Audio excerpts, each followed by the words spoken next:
Okay, first day namin dito ngayon sa project namin sa Quezon City. So hauling muna kami. Tataas namin lahat ng graba. Yan. Tsaka yun yung semento. Tsaka itong pinolik. Magagawa kami ng balas sa 6th floor.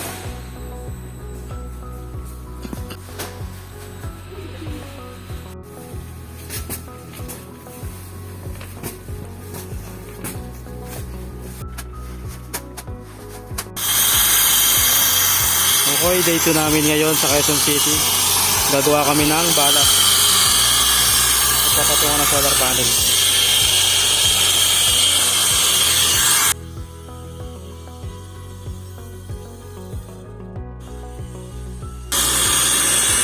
So 60 pieces na balas yung kakabit namin dito. Tatlong array ng PV module. Sa isang array meron kaming siyam na module. Okay, nag-assemble tayo ngayon ng triangle bracket na aluminum adjustable. Yan, hard alloy. Maganda to, na-adjust yung tilt nya. Papatong natin yan sa balas. Okay, day 2 namin dito sa site. Time check 1 PM. Nag-assemble kami ngayon ng itong triangle bracket. 1.8 meter yung haba nya. Yan. So slab mounting. So meron pa yung pagpapatungan na tawag ito yung balas. Hindi siya nakamount pala sa slab, may balas pa yan.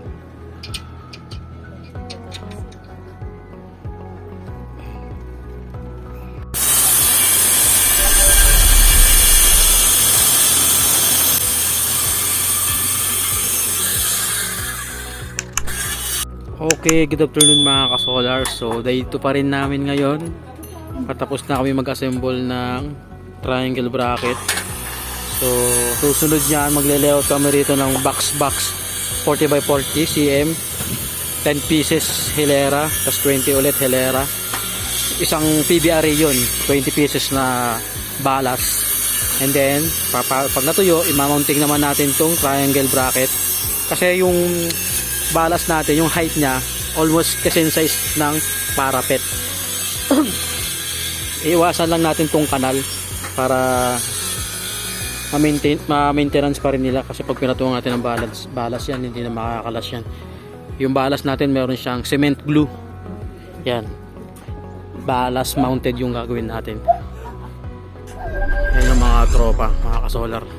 Pagod na yan pero tatawa-tawa pa yung mga yan. Dinadaan na lang sa tawa. So yan, time check 2:30 PM 2:30 PM December 10. Yung ibang semento nasa baba pa, tsaka mga graba at buhangin. Yung ibang tatabasin, ito pa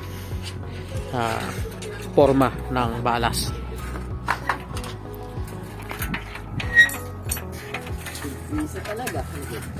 Ito si Justin, ito yung pinakamalupit sa upper course. Yan, si Jeb, si Francis and si Jeb. Jeb, ito yung killer smile kong installer. Kahit pagod na, nakangiti pa rin.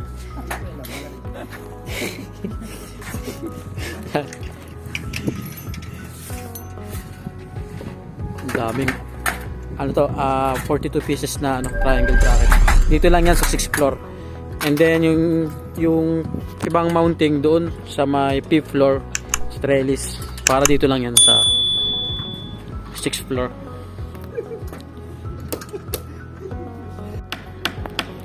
Okay, time check 4:18 PM. So nandito tayo sa Quezon City, nag-install ng solar. Itong ginagawa nila, moldehan to ng balas. Diyan namin i-mold yung balas. Mag-assemble lang kami ng dalawa para may sample dito. Titinan lang namin. Ganda, marami na silang nakat. So ang 10, 20 na box yung magagawa namin dito.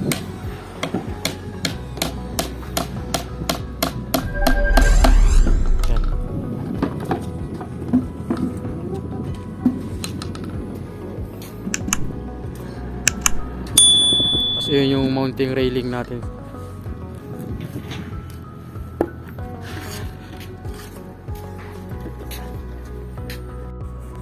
Okay, day 3 namin. Good morning mga ka-solar. So day 3 namin ngayon. Nag-assemble na kami ng hulmahan ng balas. Tapos nilinis namin itong pagpapatungan ng balas kasi meron kaming concrete band na ikakabit.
Okay, good morning mga ka-solar. So, pang day 3 namin ngayon.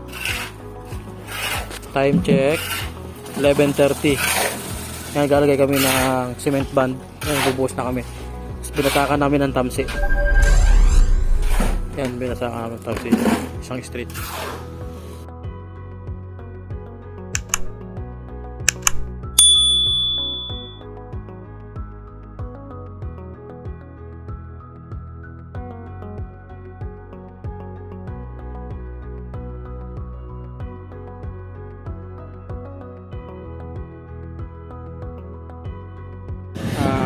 Magandang hapon mga ka-solar. So pang day 5 namin ngayon dito sa Quezon City.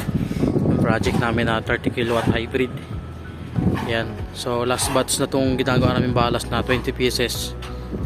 So total of 60 pieces na balas to para sa pagmamounta ng solar. Ito yung ating triangle bracket na aluminum.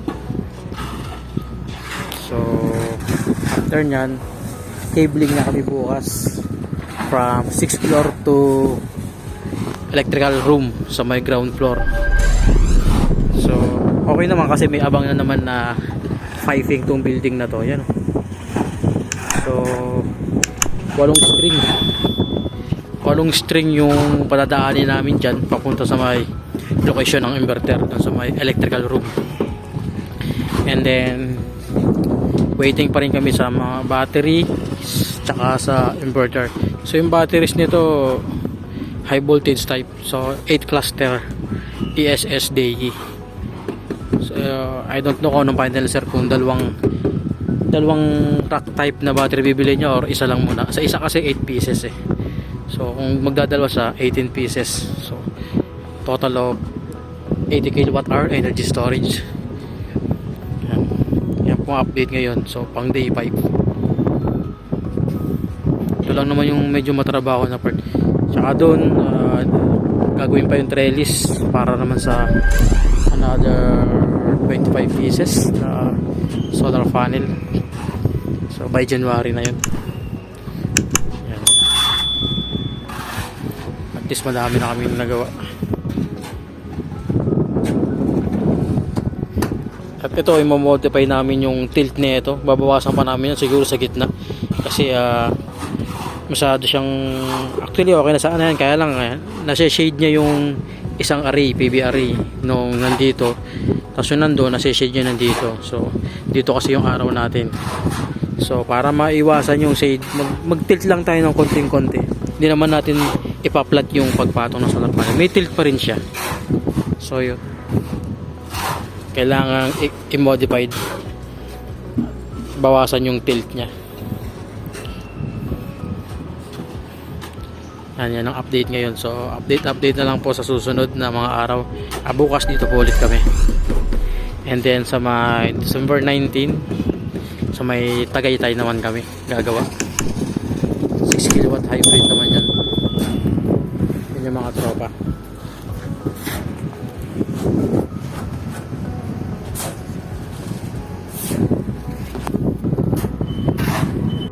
Okay, good morning mga ka-solar. So day 6 namin ngayon. Time check 9:31. Magbabatak kami ngayon ng wire. Itong PB cable sukatin muna namin from ground floor to 6th floor. So isang PB cable muna yung susukatin namin para yun yung pagbabasihan namin ng sukat. Kasi 8 wire na ganyan ang ipapasok namin. So yung 8 na yun ipapares lang namin sa una namin ikakat. Yan. Dito dudukutin namin yung doon magsisimula yung wire. So dito dadaan sa box dito, sa pull box dito, papunta doon sa second floor, third floor, and fourth floor hanggang 6th floor. May mga pull box naman kada floor. Ingat, baka madikit ka dyan. Ito 3-phase to.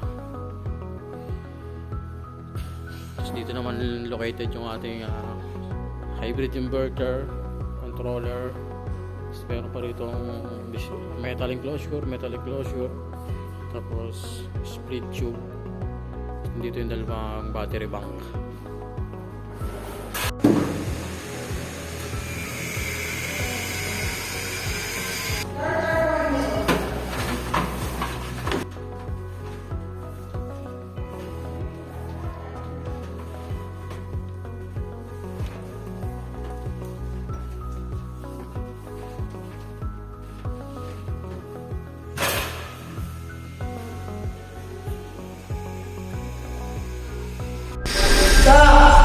Third floor.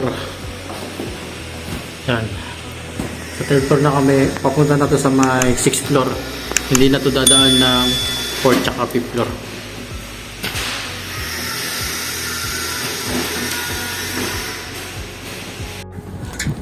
Ako na dyan, Foreman. Elbow. Sige. Anong ginagawa ngayon? Nagwa-wiring? Wiring si Foreman Jeb. Foreman Jeb. Si Foreman Jeb. Okay, sagad mo.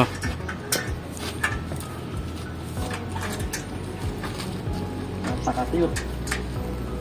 Yan, ito naman tubo. Nice. Galing mo, Foreman ah.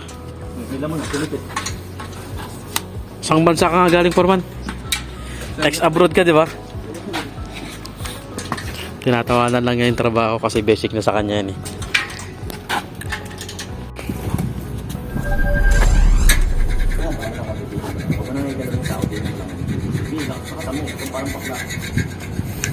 Diba?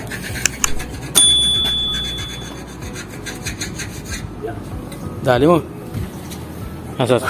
Kunin mo yung sukat ng ano. Tubo. Tubo. Yes, ganda.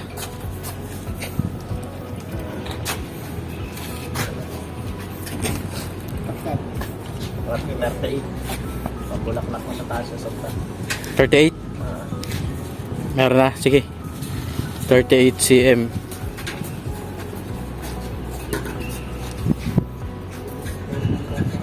Ganda. So meron pang isang ganyan na 1 1/2 na PVC-5.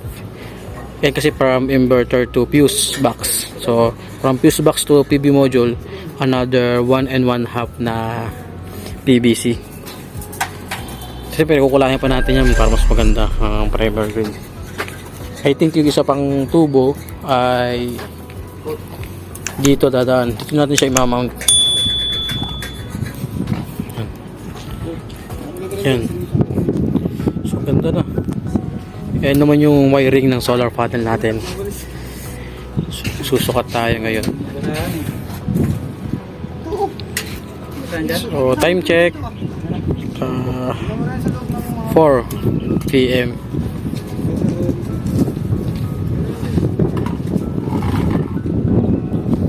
Perfect pagkakagawa nito.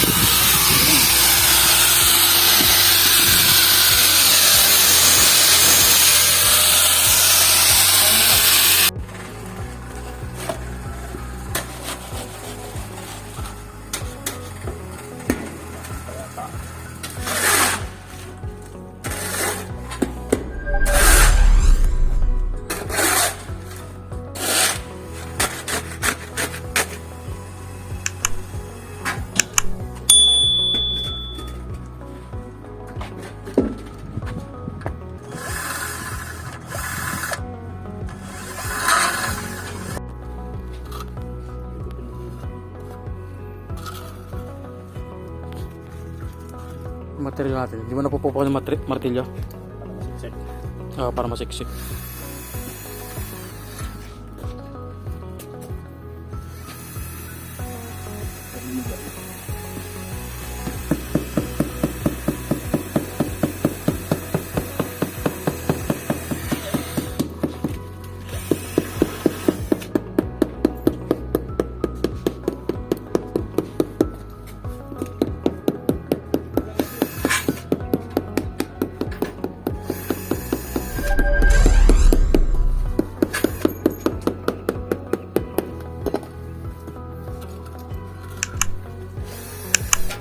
Yan, dyan tayo magka-clamp ng C-clamp.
Okay. Update time check 10:56. Ito yung layout natin. So puti lang ito. Pero black talaga yung crack natin. Ayan siya.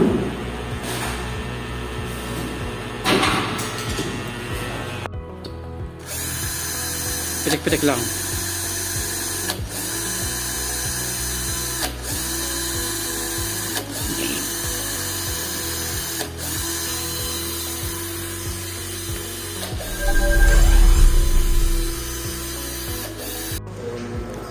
Okay, magandang hapon mga ka-solar. So, dito na kami gumagawa sa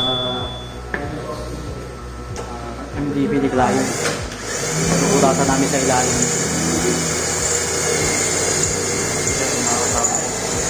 So, day 14 namin ngayon sa Quezon City. Pero malapit lang namin matapos. So, mabilis na yung mga seboling dito. Gano'n lang din ang cable blend dito sa aluminum cable tray. Then nabutasan na namin lahat ng mga dapat butasan na pagdadaanan ng mga cables. Then yung metal closure ito okay na rin, yung mga butas na rin. So bukas more on wiring na yung bukas. Kalat sa site. Pero okay lang. Mabilis naman mabilis. Yan po yung mga trauma.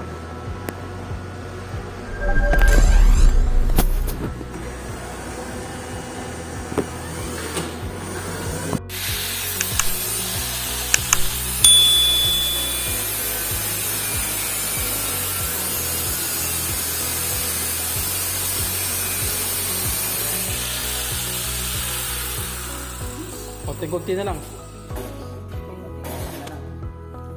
Tapos na yata. Tapos na pala. Yung ano na lang. File na lang yan. Yun, nakapagbutas din. Hirap. Dito dadaan yung mga cabling natin. Tatanggalin natin yung talim. Tsaka yung lagyan na insulator. Para hindi masugat yung mga wires.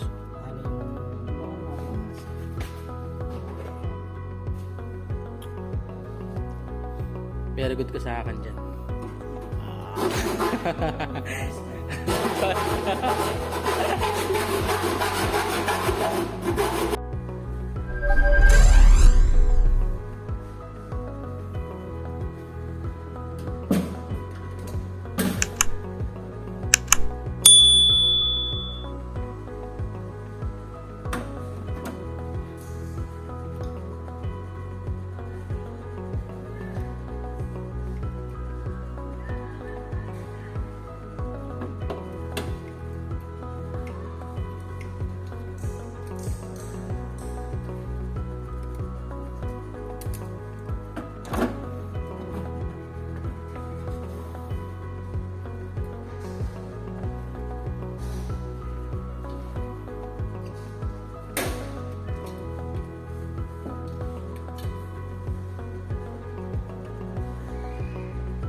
Kita yung ginagawa namin.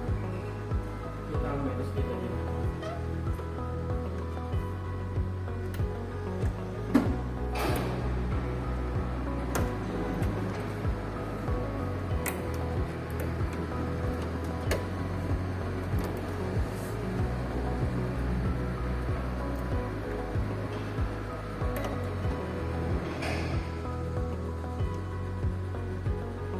Wala, 1 minute na.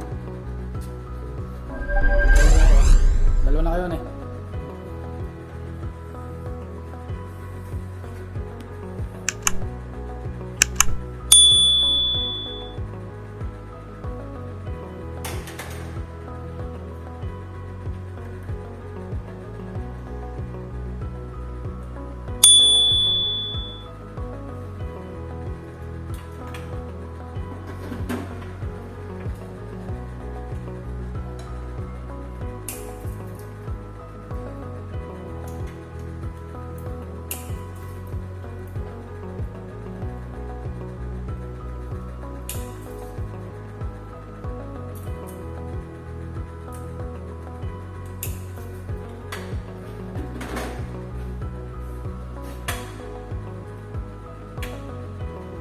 Minutes lang ah.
Okay, magandang hapon mga ka-solar. So yan, mag-unboxing tayo ng isang battery with 1.2 volts, 100 Ah.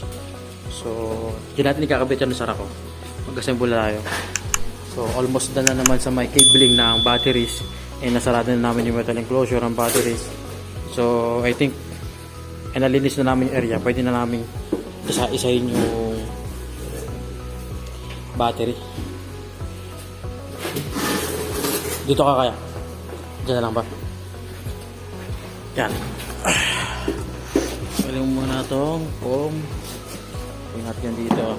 Foam. So, sabi muna natin to. Itong mga to.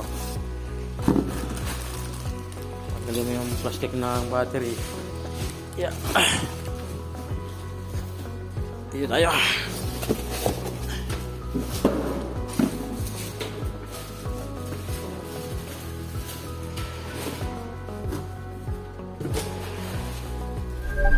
Patulong nga wala yun. Bibidyohan ko lang. Okay. Dalawang tao dapat. Ah.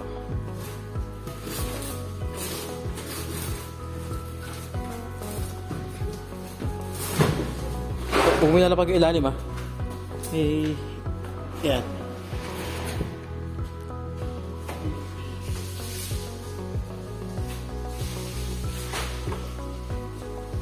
Tapos kayo magsisimula. Okay. Yung 1-0.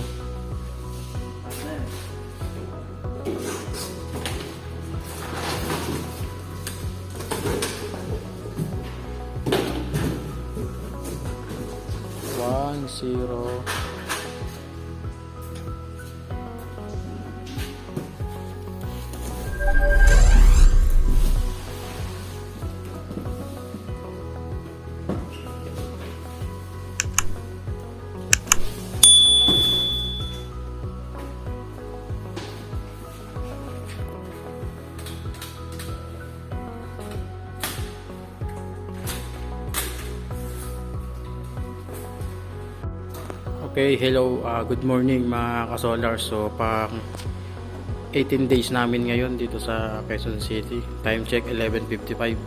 So, na-wiring na namin yung mga battery na series na namin per rack.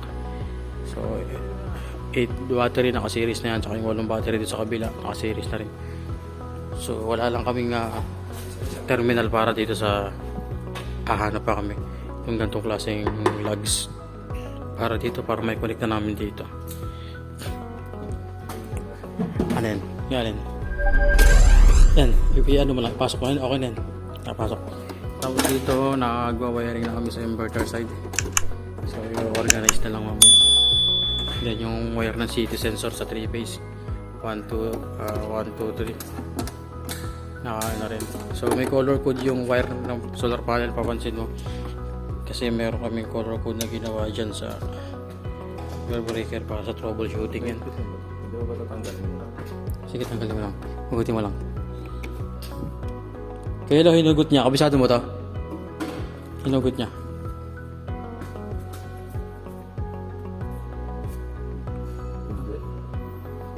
Kaya. Sige. Tapos yan, yung sa may PV cable. Nakapag-wiring na rin. Ito lang yung medyo mahirap-hirap namin gagawin pag itatap na sa grid yung wire. Magtutugtog kami ng wire ng city center papunta yan doon sa may 3-phase. Okay.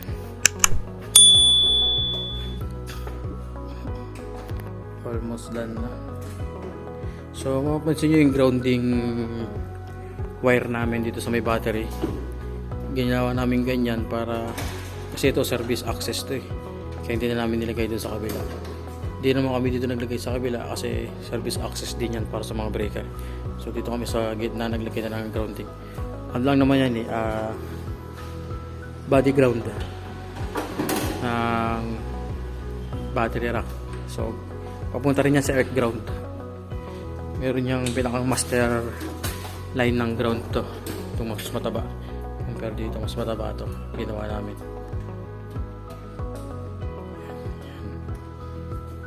Yan. Naka-connect na rin yung mga communication port.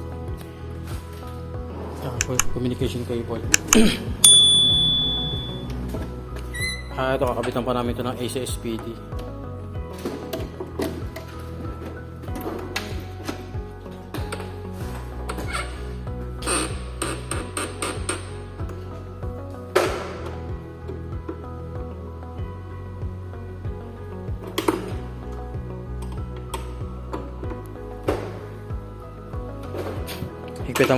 Higpitan mo mabuti. Ingatan mo, baka may madamage na.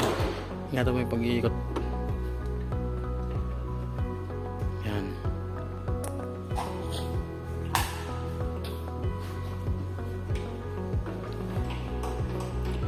Ito po yung update ngayon, day 18.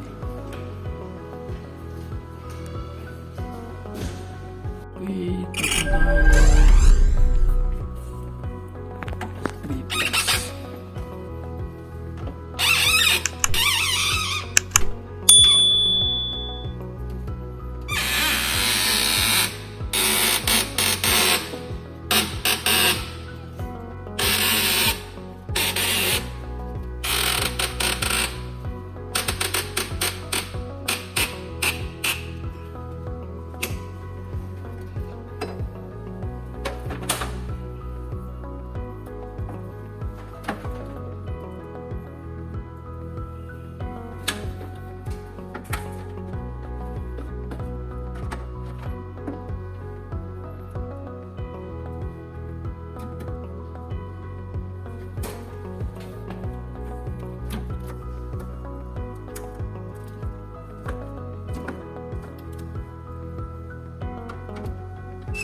number 1 yan.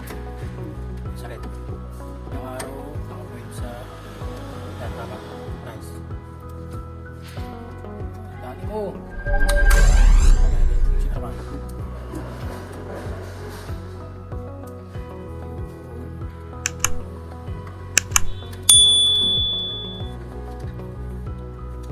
Hindi ako number. Okay, good. Sige.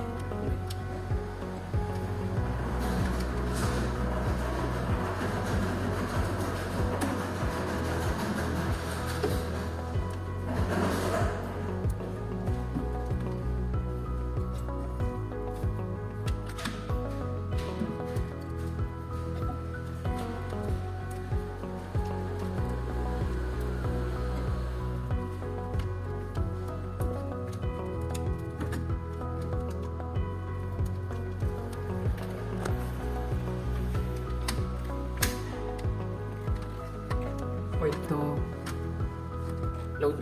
Point to load. Isa pa.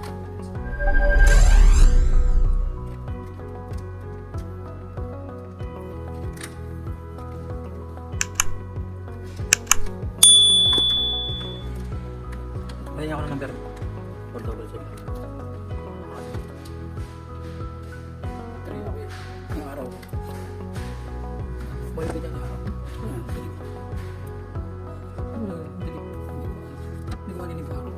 Ilawan mo ano.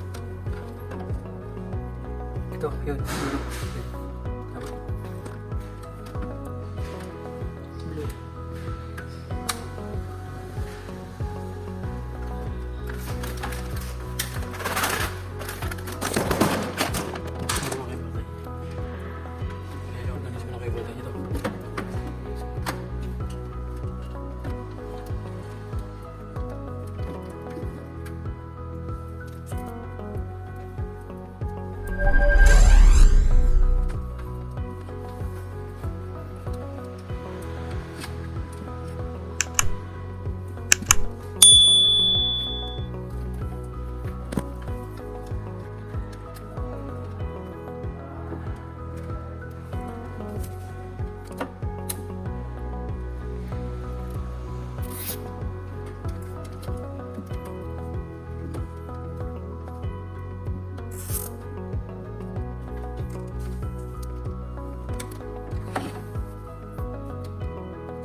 Takin mo na konti city sensor dito para umano yung wire.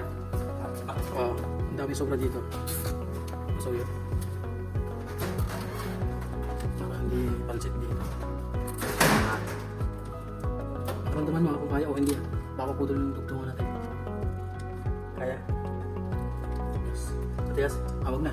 Yung matigas hindi. Wag na. Ayan. Organize na lang dyan.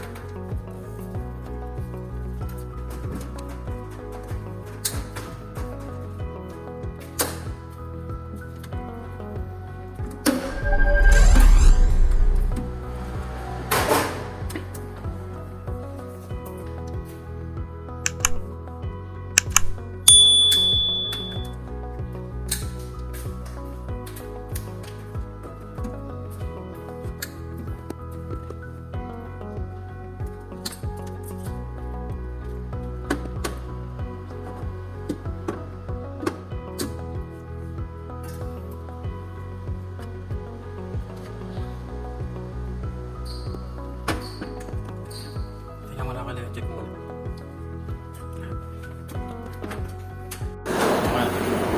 Okay, good afternoon mga kasola. So, natapos na namin yung power off ng 30-watt hybrid. So, naka-integrate na sa 3-phase grid. So, ito yung connection ng ating solar panel. Ito yung mga city sensor. So, na-connect na natin siya ng maayos and then tama, walang connection. Tapos, dito sa inverter side, DC, tsaka AC, tsaka normal, naka-ilaw. So, ito yung working fine siya. So, yung solar panel natin, ito, 3,600. So, time check, last stress, 3,30. So, ang load demand ng building is nasa 5,000 watts. So, nag-work na siya ng maayos as grid type code. So, ito yung monitoring apps niya. So, working na siya. Susunod namin yung gagawin pag dumating na yung battery connector, yung ganito. Ito naman, kukonect namin yung battery ng inverter. 1 to 2 weeks pa bago dumating from China. Pero pinagana namin as grid tie mode muna yung load para nakakasave na yung sa client.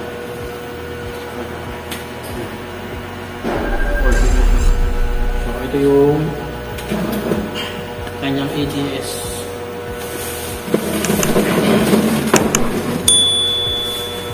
Na connection.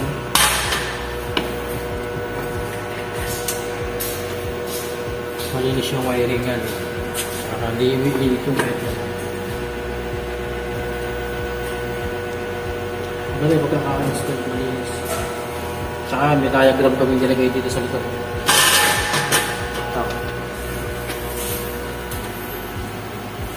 Maganda yung pagkaka-install, malinis. Yan lang.